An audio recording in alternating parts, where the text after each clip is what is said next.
গেল এক বছরে সাদা পোশাক ক্রিকেটে টাইগারদের সেরা পারফরমেন্স করেছেন মেহেদী হাসান মিরাজ। ব্যাট বলের অলরাউন্ড পারফরমেন্সে পাকিস্তানের বিপক্ষে ঐতিহাসিক সিরিজ জয়ে রেখেছেন বড় ভূমিকা। তাই তো সাকিবের পর অলরাউন্ডার হিসেবে দলের পুরো দায়িত্বটা উঠতে যাচ্ছে তার কাঁধেই। অবশ্য মিরাজ বলছেন সাকিবের মতো সেরা অলরাউন্ডার হতে পাড়ি দিতে হবে লম্বা পথ। ক্যারিয়ার সেরা সময় পার করছেন টাইগার অলরাউন্ডার মেহেদী হাসান মিরাজ, যার প্রতিচ্ছবি সদ্য সমাপ্ত পাকিস্তান সফর। 2 ম্যাচের টেস্ট সিরিজ 2-0 ব্যবধানে জিতে ইতিহাস গড়েছে বাংলাদেশ। সেখানে ব্যাট বলের অলরাউন্ড পারফরমেন্স দিয়ে মিরাজ মুগ্ধ করেছেন ক্রিকেট বিশ্বকে, হয়েছেন সিরিজ সেরা।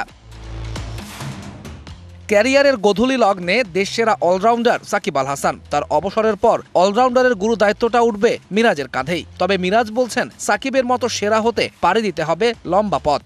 প্র্যাকটিস করতে হবে, কষ্ট করতে হবে, আর এটা আপনি 1-2 বছরে সম্ভব না।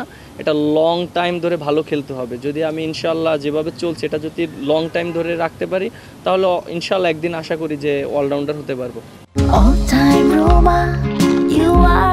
All time Roma. Taste it, love it.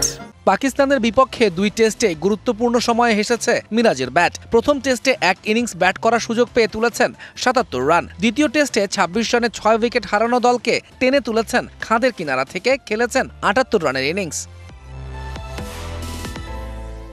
বল হাতেও মিরাজের পারফরমেন্স ছিল চোখে লেগে থাকার মতো। রাওয়ালপিন্ডির ব্যাটিং স্বর্গে প্রথম টেস্টে 2 ইনিংস মিলে মিরাজ নিয়েছেন 5 উইকেট, আর দ্বিতীয় টেস্টে প্রথম ইনিংসেই পূরণ করেন ক্যারিয়ারের 10ম ফাইফার। গেল এক বছরেও সাদা পোশাকের ক্রিকেটে মিরাজ আছেন টাইগারদের মধ্যে সবার ওপরে। ব্যাট হাতে 10 ইনিংসে করেছেন সর্বোচ্চ 380 রান, গড়টা 47.50। একই সময়ে বল হাতেও সেরা মিরাজ, নিয়েছেন 23 উইকেট। তারপরে থাকা তাইজুলের শিকার 18 উইকেট, আর তাতে মিরাজ ঢুকে পড়েছেন আইসিসি অলরাউন্ডার তালিকার 10 জনের ভেতর রয়েছেন সাথে। ভারতের বিপক্ষে টাইগারদের প্রথম টেস্ট চেন্নাইয়ে, সেখানে সুবিধা পায় স্পিনাররা। তাই নিজেকে ছাড়িয়ে যাওয়ার আরও একটি সুযোগ থাকবে মিরাজের।